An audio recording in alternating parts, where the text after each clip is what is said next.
Hello, everybody. Kimmy here, and I just finished watching the Shawshank Redemption.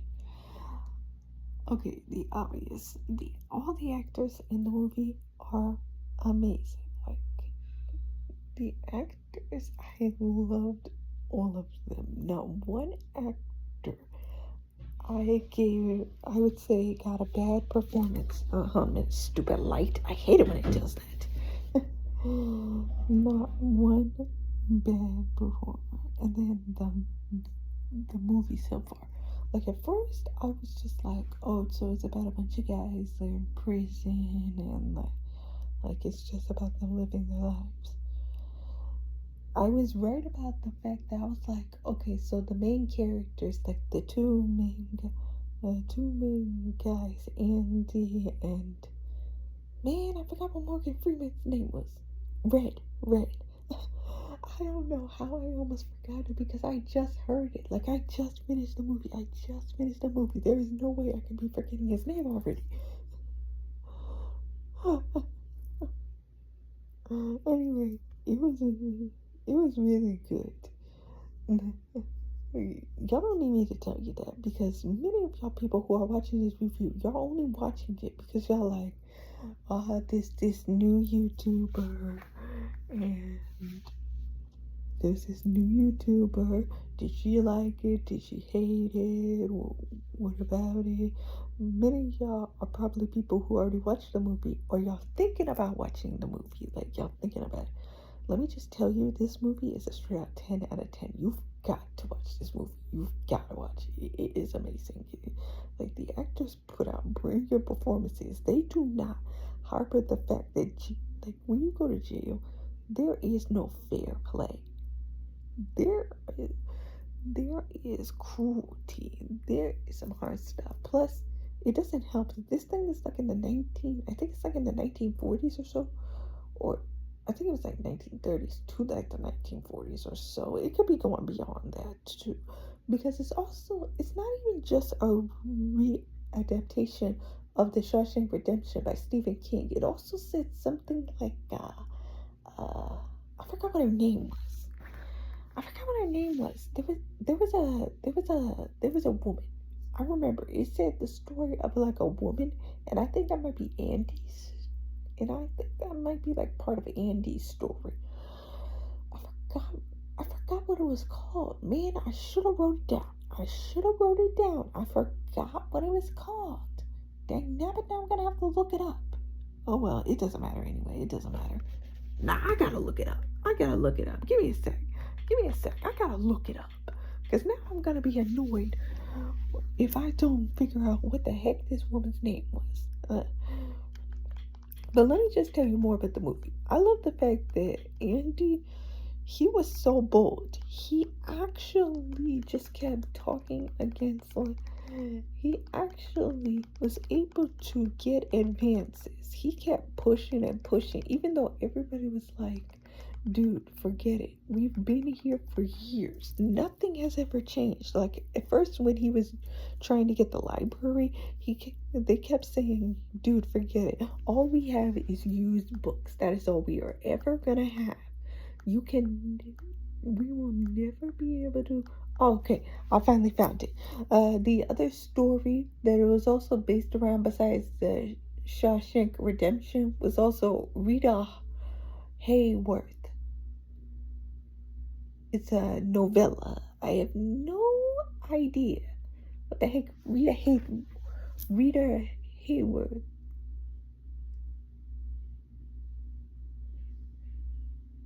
What? Guys, I just read this news. Apparently, Stephen King is terminating Warner Brothers' copyright release for the Shawshank Redemption. I wonder if I should read more about that. Nah. This is supposed to be a review. I'm going to look up what the heck is Rita Hayworth about. Because I feel like that'll help me figure out the other part of the movie. Anyway,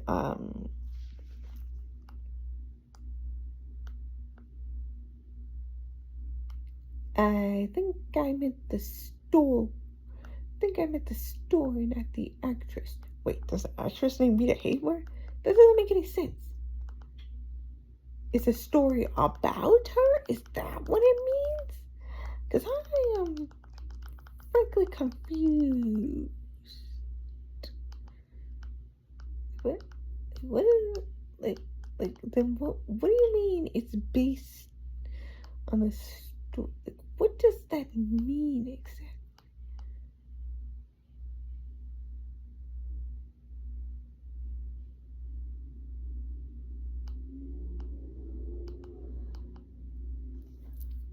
Okay.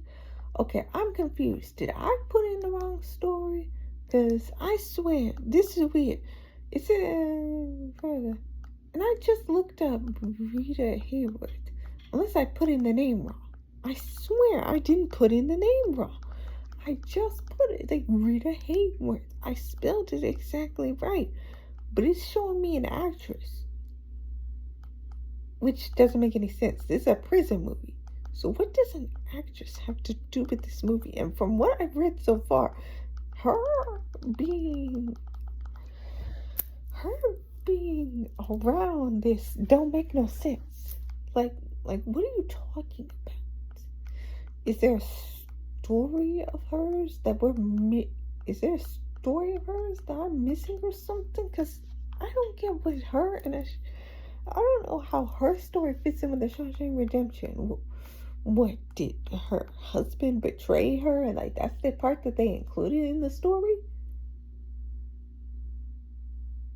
Oh, that's not what it says so far. That is not what it's saying so far. You know what? I guess looking up what that was about was a waste of time. Who cares? Anyway, it is a really good movie. It is a really good movie. Like obviously there are parts that you're gonna hate because you're starting to like the characters, like the characters getting beat up for stuff that they had no fault in. Like Andy repeatedly getting beat up for no reason besides the fact that he's in jail. That's just mostly the reason. He is just in jail, and that's mostly the reason he just keeps getting beat up by the other prisoners. By the other people in jail. And then he has been put in the hole for a while. And if y'all don't know, the hole is like this small, damp room. But obviously, y'all should know that if y'all watched the movie. If you haven't watched the movie, then I guess kind of spoilers. It's not really that big of a spoiler, though. It really isn't. Anyway, it's like a small, damped room. It's like a small, cramped room. Like, if you are claustrophobic, you do not want to be in that room. Like, cause you are definitely going to be hyperventilating, being like the walls are closing in on me. You do not want to be in that room. If you're claustrophobic, like I wouldn't even want to be in that room. I'd start getting claustrophobic if I was in that room. And like,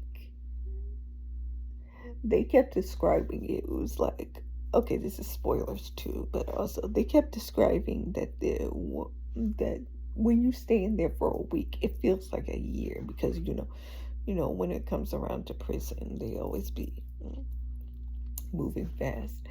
I just love the fact that at the end of the movie, they really actually, I totally forgot. Okay, so there's the part. I know y'all know this if y'all watched the movie, but spoilers if you haven't. But there's this part where the character Andy, who is one of the main characters, he was saying how much he loved geometry, and he was at first gathering. Well, first he asked Red, who is the guy who knows how to get things. He asked him to get him like a little like small pickaxe. He asked him to get him that, and he did. And at first, he was just just picking at like stones and stuff. But then he also was picking at the wall, and he started to realize, wait a minute, I'm gonna probably be in here for a while. And this thing actually can take off pieces of the wall. So he came up with a brilliant idea, which I know has been in every prison movie. Every prison movie, people have made this reference of the whole keep picking at the wall until you make a tunnel. But like not many of them actually would had them been in there for years. Like at this point, this dude had been in here for 19 years. He had been in here for 19 years picking at that wall. And then he finally was able to make a full tunnel. A full freaking tunnel. To be honest, like I said, I forgot about that pickaxe. Because the fact that he said it would take him years to be able to dig a tunnel under there. I was laughing with Red when he finally understood the reference, and I was like, "Oh yeah, that's right." But then I realized because at first he just had a rope. He had like one of the prisoners in the jail who he was friends with. He had given him a rope, and everybody was scared. They were like, dude, why would you give him a rope? What if he's about to commit suicide? And I was scared at first too because they actually had done that. Like there was this guy. He was the librarian in the jail. The whole entire time. Like for 50 years he had been the librarian in the jail. And then they finally let him out. But unfortunately, he was one of those guys where you're not one of those people in the prison who's been in the prison so long they just don't feel like they can fit into the real world. That's how he was. And he at first he was just working a job at the grocery store, but he couldn't handle the fear of like wondering if he's gonna be able to survive the next day. So he hung himself. I'm glad they didn't show his full body. I would not. I swear to you on everything I know and love, I would not have been able to survive if they had shown me the full body. I was even closing my eyes scared that they were going to show me his full body. If they did, in the comment section below, do not tell me. You hear me? In the comment section below, don't you dare tell me if they showed the full body. I'm not even going to watch reactions. Because I'm how scared I am that they might have actually shown the full body. Anyway, that was a really good movie. And I like the friendship between Red and Andy because at first, like Andy was just keeping to himself because he was trying to get used to prison. And then he finally actually was like he finally talked to Red because he heard that Red is the guy who can get things. And like the fact of how close they got, and the fact that Andy tricked that, like he freaking tricked the warden and everything, freaking tricking him so hard because he freaking got everybody else under his thumb by helping them with by their taxes. And then, while secretly helping the warden with the taxes, he also helped create like a fake account, fake birth certificate, everything, so he could be able to move the money from the warden to him. And it worked out fine because once he escaped that prison through that hole that he made, he finally he put all that money to good use and he escaped to Mexico. He escaped, and that was absolutely, I was smiling. I was like, I did not think he would actually escape. And I was just like the rest of the people in the movie when they were like, how the heck did he escape? And like I said, I totally forgot about the pickaxe. And then when we actually figured out how he escaped, I was like, dude, that dude is crazy. That would have not been me. I would have given up by that point. There's no way I would have actually kept doing that for years. Like, he had some endurance. he had some endurance to have to keep doing that, because no way, I would have been just reading books and doing laundry and doing all that stuff and doing all that and just being like, I'm stuck in this prison forever. And that's at first how Red was. Red was just like, Andy, I know you have all this hope and everything, but you really need to give up hope, because hope sometimes can be a very dangerous thing. Mm. Oh boy. It took him 40 years, but Red actually escaped. Andy, 19 years, he escaped. Now, when I mean he escaped, I mean that Red actually was finally accepted. Because you see, they keep running this test where they keep asking the prisoners, do you feel that you have been rehabilitated? And then after 40 years of being asked that dumb question, he finally says, well, maybe it wasn't 40 years of asking the question, I don't know how many years it was, but after a long time of being asked that question, he finally, he finally says, he finally says to those people, listen, what y'all saying is BS. At this point, I want you to either get me accepted or rejected. At this point, just do whatever you want. Because at this point, I do not care. I've gone through this process so many times, I don't care. That is basically what Red said. And at that point, I was just like, you said it, Red. Because at this point, they really are wasting your time. And you know what happened? He finally got accepted. And just like how it was, Brooke, that's what his name was. The guy, now I remember that guy's name was. His name was Brooke. Anyway, just like Brooke, he went to the same place and he was admitted into the same room and worked the same job at the grocery store. And Red admitted that sometimes that he felt like he couldn't handle being in be outside of jail and everything, because he can never feel safe. It just was too crazy for him. And I can totally understand that, dude. I can totally understand why he felt unsafe and he felt he couldn't be able to handle this stuff. Because can you imagine being in jail for 40 years? You finally get let out.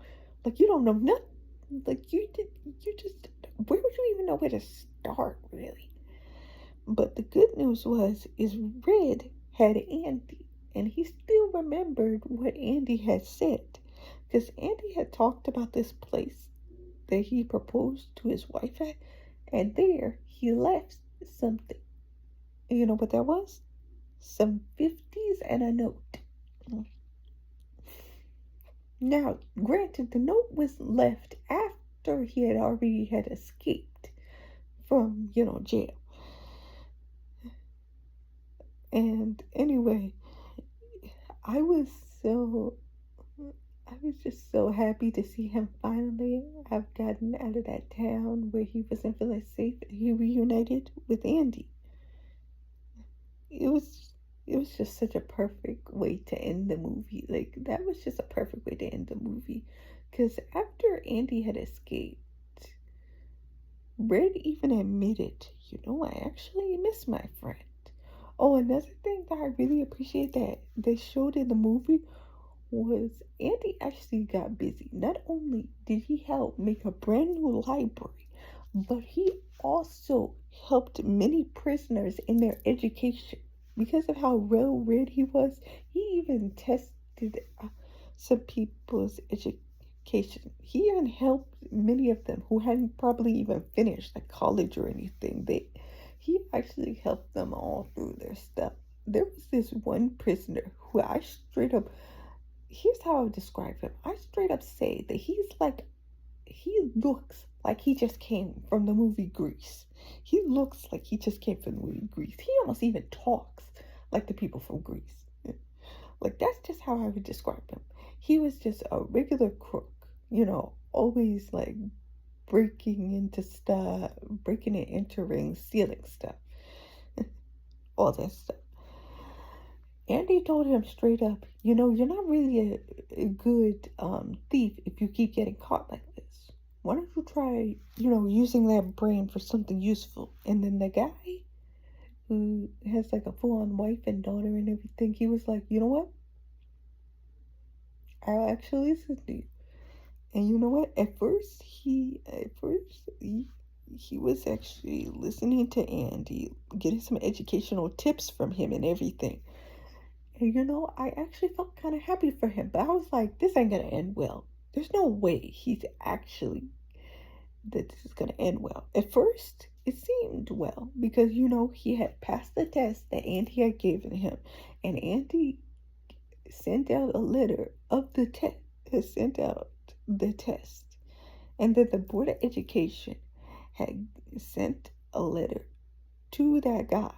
I forgot what that guy's name though is. I really forgot what his name is. You are not gonna get an aha moment from me. I legit forgot that guy's name. Anyway, got a he freaking got a C plus average. C plus average by the Board of Education. Unfortunately, he knew some news. See, throughout the whole entire movie, we all know, like the audience straight up knows, that Andy did not commit the crime. It was obvious, clear as day. The way everything went, he still did not commit the crime. It was very obvious he did not commit the crime.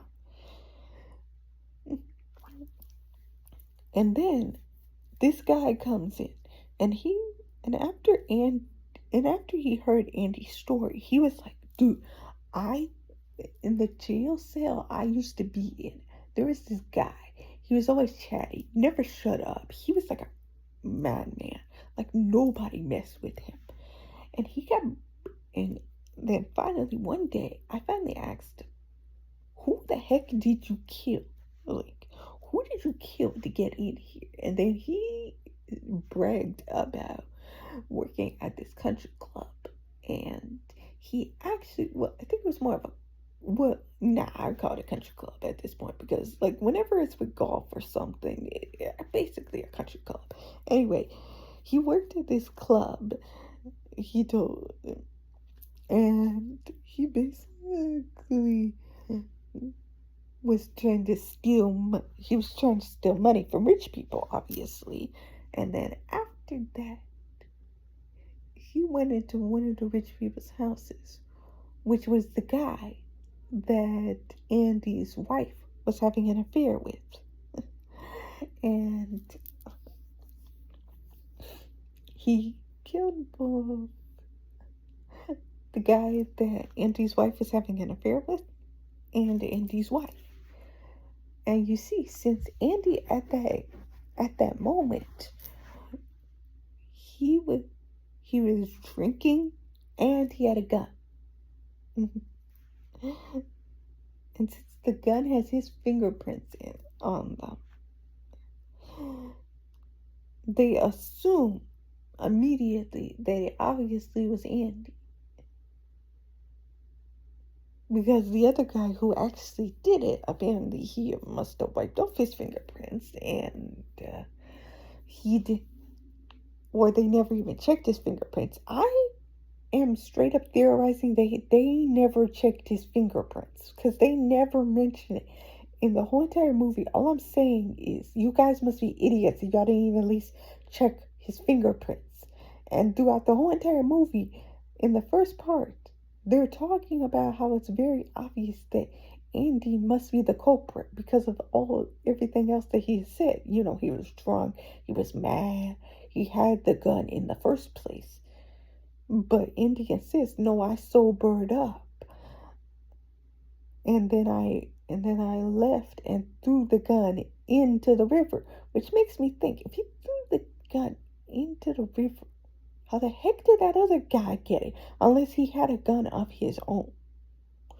But I just love to think that he actually just dived into the water and actually was like, lucky, a free gun. Like, I just like to theorize that that's what happens. He just was like, lucky, free gun. But it's like the water would have washed away the fingerprints, so there's no way that is true. I know for a fact there's no way they checked for fingerprints. I am theorizing. I'm pretty sure everybody else was thinking that too when they first watched the movie. Was there no way they checked for the fingerprints because they're not mentioning it? And every other detective, every other police show or detective show that I've always watched, they always say, I tried to match the fingerprints with the person who got accused, and either they match or they don't match, or for some reason I'm getting two sets of fingerprints. Because I watch Criminal Minds, and you would not believe how many times I'm always like, well, are the fingerprints on there? And they will straight up tell you whether they are or aren't on there, so you can see whether it makes sense or doesn't make sense.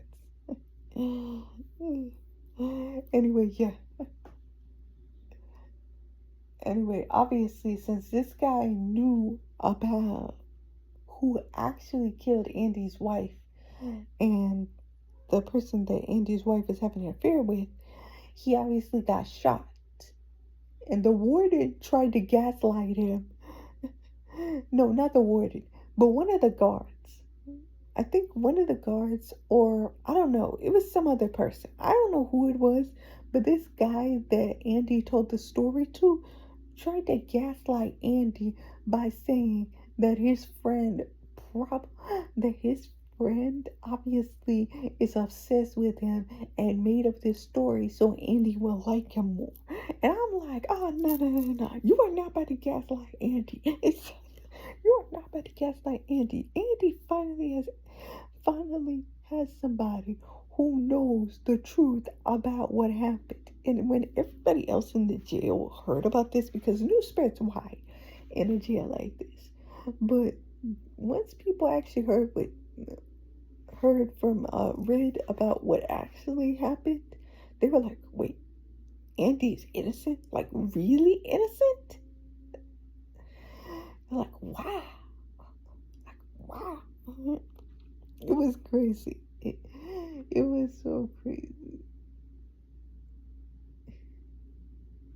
Andy obviously knew that what the warden said was BS when he said unfortunately we just had to kill him. We had no choice. It was like bull. Bull. That is straight up bull. You had a choice. You just don't want to admit that you're doing something wrong. And let me tell you, throughout the whole entire movie, you would be surprised how much I was able to hold myself back into this. You see, I'm a girl who, when I was little, I went to church I went to the church every Sunday and Wednesday with my granny. So, let me tell you, if there's one thing that is my freaking pet peeve in any show or movie, is whenever they use the bull, it was all for the Lord, for the Lord's, it's all the Lord's work. I'm like, get that bull out of here. Quit bringing the Lord into this. Every time, whenever there's like an LGBTQ plus thing, they're always like, this isn't God's way. I'm like, get that bull out of here. God loves everybody. Quit using that excuse. I always got tired of whenever they use God for them being like, for them being for them being against anything gay, lesbian, bisexual, anything like that. Anytime they were against that, they will always use God again. Would always be like, God doesn't want it that way. And I'm just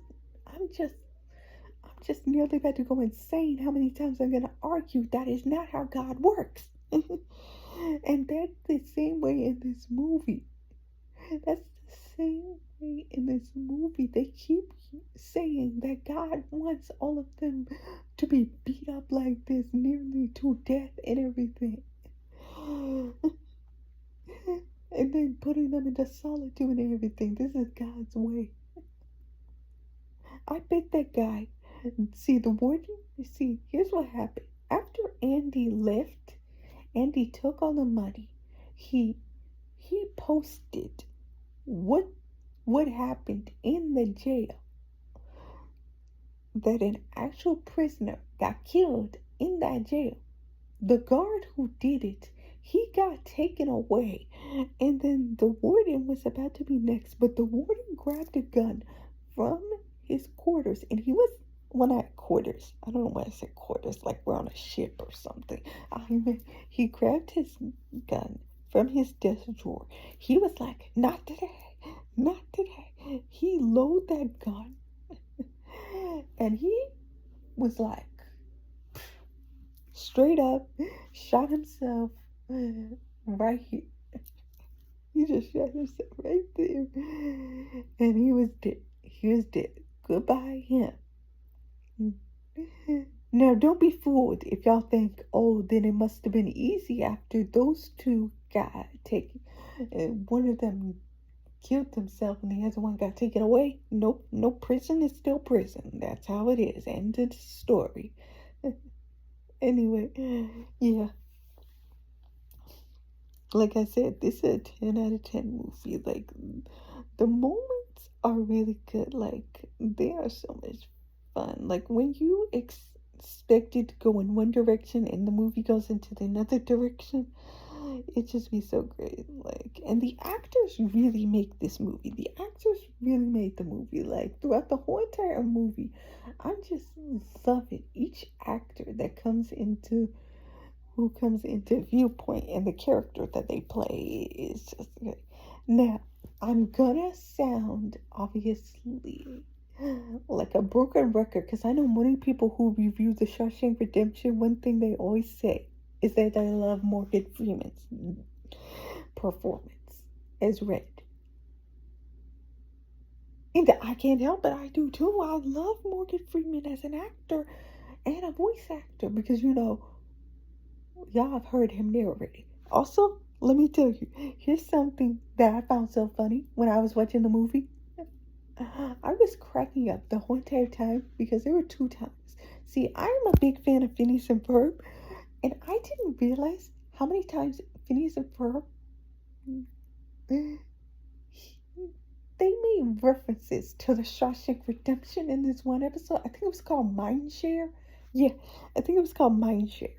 It's like, I think in like season 4. Yeah, I'm pretty sure it's in season 4. And in the episode Mindshare, they straight up have an episode where Phineas, Isabella, and Buford and Bozzy, they all, oh, I almost forgot verb. They all switch places with prisoners in a prison, and they didn't know that the people were from a prison. They thought they were on a fun planet or something. And it's straight up a reference. Like, all of it that happens is, most of it that's happening in this episode is a freaking Shawshank Redemption. Anything that has to do, like when it shows Phineas and his friends, they all, when it shows any of their scenes, it's straight up a Shawshank Redemption arc, except when it has to do with like them talking to Candace, except that. But when it's in the jail and everything, they even straight up, there is a moment in the Shawshank Redemption where Red narrates. He narrates, and it's like Andy went through the sewers. And the sewers, it's disgusting as heck. And he's like, he went through this thing, and it's like the measure of like 500 football fields. And then I remember that exact moment from Phineas and Ferb where they say that exact same thing. And I was like, that's a Shawshank Redemption reference. And there was another reference in Phineas and Ferb as well. There was this scene where no, there was the two scenes. There was the scene where he was like, are you the guy who knows how to get things? But no, he actually says, oh no, I'm not the guy who gets things. I'm the guy who knows how to get things.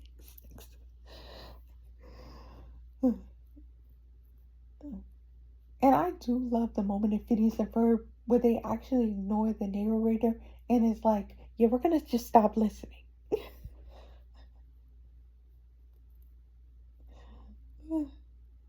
It was hilarious. It was hilarious.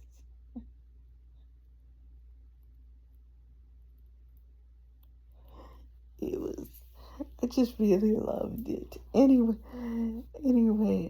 Like I said, this is a 10 out of 10 movie, and I just explained.